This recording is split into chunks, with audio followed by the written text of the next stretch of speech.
America reached the end of its beginning. America didn't just materialize out of thin air. Rather, our forebears built upon the foundation of our Western heritage.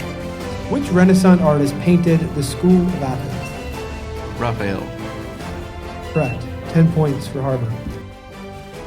What idea could be more American? The freedom to practice one's faith. One of these important contributions would be the Magna Carta. An eye for an eye and a tooth for a tooth. Correct.